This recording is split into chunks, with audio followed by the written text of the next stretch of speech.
Your Excellencies, ladies and gentlemen, I am delighted that you all have joined us as we celebrate the work of the African Legal Support Facility and dialogue on its future work in support of Africa.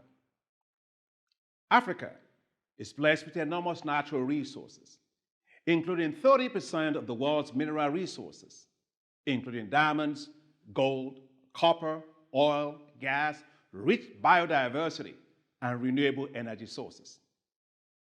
The future of the world's transition, for example, to electric cars and the use of batteries for storing solar energy depends on Africa, with its rich source of lithium ion, nickel, cobalt, the metals that will drive the fourth industrial revolution. As the International Energy Agency noted, this future involves, they said, a shift from a fuel-intensive energy to a material-intensive energy system. Africa must therefore manage its natural resources and extractive industries much better, optimize and industrialize to launch itself into a leader, not in the export of metals, but in value-added industries that will power green energy for the world. Unfortunately, African countries export natural resources with very little value addition and give away mines, oil and gas fields, or fishing rights with weak capacity for negotiations.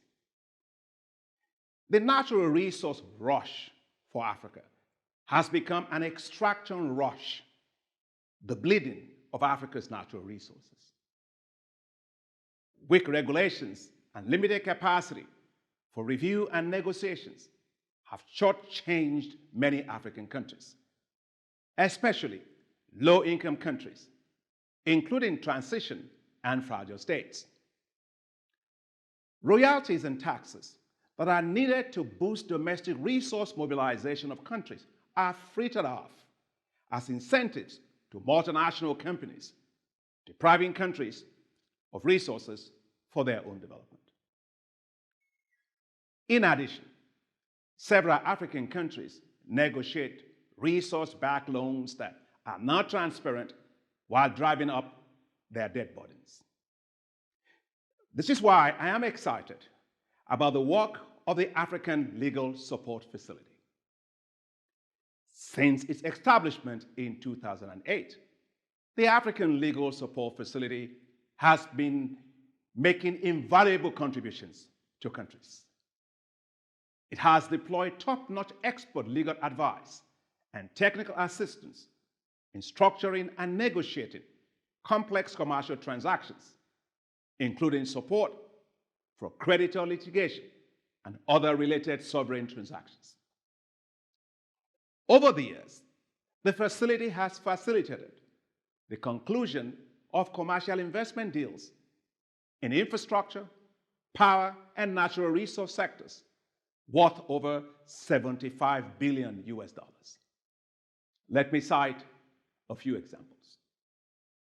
In the Democratic Republic of Congo, the facility assisted the government in defending itself against a vulture fund that wanted to claim over $160 million from the government. When the government of Guinea-Bissau faced heavy indebtedness, the African Legal Support Facility supported the government in negotiating private debt forgiveness, which reduced the country's debt obligations to its creditors from $50 million to just $5 million. The government of Senegal turned to the facility for negotiations of a power purchase agreement and related agreements in order to develop the Taiba Ndiaye wind farm that will produce over 158 megawatts, one of the largest wind power projects in sub-Saharan Africa.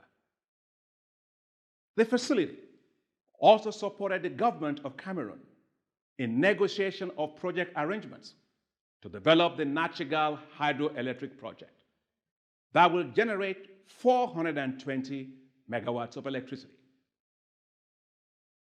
The African Legal Support Facility is deeply appreciated and valued by African countries. Now, I recall receiving a message from a head of government recently asking for the support of the facility in renegotiating poorly structured contractual agreements between his country and some private investors. His nation had a challenge, but he knew where to turn: to the African Legal Support Facility. Over the past 3 years, the African Legal Support Facility interventions have saved African countries an estimated $4 billion. The facility is also building capacity for African countries. Since 2018, the African Legal Support Facility has trained more than 10,000 African legal professionals and government officials on the negotiation of complex commercial transactions and commercial creditor litigations. In June 2018, the African Legal Support Facility won an award at the African Energy Forum for creating innovative solutions that made an important impact on energy development on the continent. In September 2018, at the African Legal Awards ceremony, the African Legal Support Facility was named the Best Legal Department of the Year in the large teams category for its capacity building and advisory services that have impacted over 40 African countries. This is why I applaud the decision of the board of the African Legal Support Facility to extend the term of the facility for another 14 years. Wise decision. The African Development Bank will continue to strongly support the African Legal Support Facility. During the current African Development Fund's 15th replenishment, the fund provided $22 million to the African Legal Support Facility through our Transition Support Facility. We also mobilized 5 million euros from the European Union to support part of the cost for the development of African Legal Support Facilities' medium-term strategy for 2018 to 2019.